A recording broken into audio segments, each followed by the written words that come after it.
Well, the kids are back in school, and now it's time for mom and dad to get back into a routine as well. KSL Lifestyle contributor Jenny Layton is here to share 3 sustainable habits that can bring more structure and possibly more sanity to your daily to-dos. Am I right, my friend, in assuming this is one of your favorite times of the year? I love it. Bring on the routine. Get back to a routine. We all feel secure. Yeah, for sure. Yeah, so the first thing I think we want to do when we're getting into a routine is do a good Sunday reset. So they say an ounce of prevention is worth a pound of cure, and this is where you're going to find your ounce of prevention. That's not just medical advice. That is organizational 101. That's right. Yeah, take it for sure. What are you doing on Sunday to set yourself up for success? Well, it doesn't have to be a lot. You really just need to think about what is going to help your week go well. So while you have everyone maybe at the table for Sunday dinner, pull out the calendar and get on the same page. Sync up a little bit. And then think through, you know, as the laundry folded, can people find their jerseys? Do we know what's going to be for dinner so you're not making that decision while everyone's hungry and you're tired?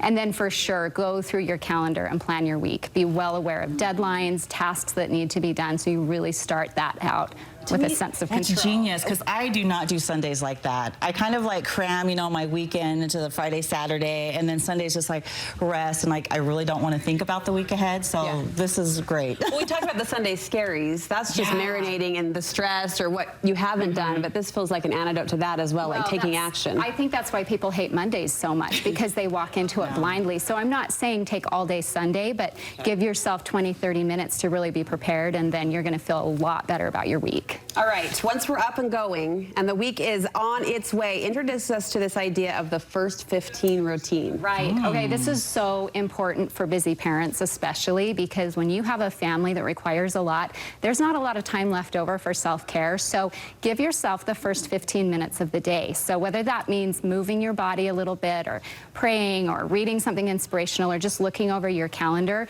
you're not going to find that time anywhere else. So if you start out with that first 15, kind of putting that big rock in your day and letting everything else fill around it, you're going to lead your day instead of feeling like you're catching up all the time. And then for those people that are like, really 15 minutes? I can't even find 15 minutes, but honestly, you can. Right. I mean, like if you imagine the amount of time you spend on your phone or... Exactly. Yeah, so that is a really vital piece of information. Women who do this, and I'm sad to say, don't look me in the eyes, I'm not one of these women, but women who do this just swear by it. Like I interviewed Hoda Kotb about a year ago, and this is one of her big deals for waking up with more energy and more light. And I have friends who say, like, it is, you say the rock, it's the anchor in their day. Right, and it doesn't take as much effort as you think it will.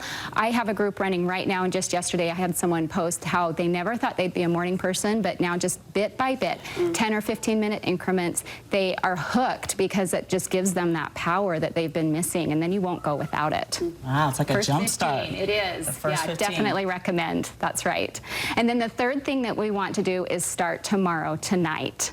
Okay, so what really helps with the first 15 is if you set the stage the night before. So you really want to make sure that you're thinking ahead about what makes the morning get pretty chaotic, and what are those 2 things that you can do ahead of time. So maybe you've got a child that has a hard time getting dressed in the morning. Can you lay out people's outfits, you know, or is a backpack or shoes always going missing? Do we know where those are the night before? Maybe pack lunches the night before. But whatever it is that you need to do, tomorrow really does start tonight, and you get that grasp on your day when you think ahead and just take a few minutes. This is all just about doing a few little things that makes a big difference in your week. I'm like visualizing this now. Yeah. Sunday, the 15-minute routine, like incorporating that. So once we've like nailed down all 3 of what you just told us about, what are some of the words or, you know, that come to mind for these parents, like that we're going to grasp to? Right, like how they're going to feel. Right. I think they're going to feel calm.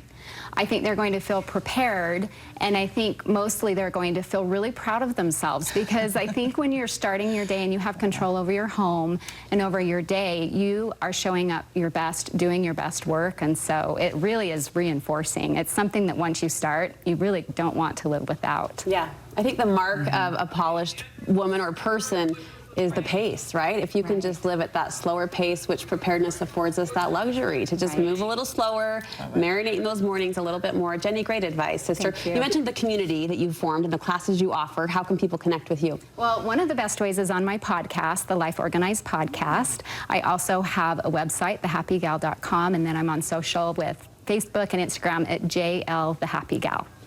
So any of those places is great. We're with you. It's so great to meet you. Thanks, Jenny. Thank you. Appreciate the info.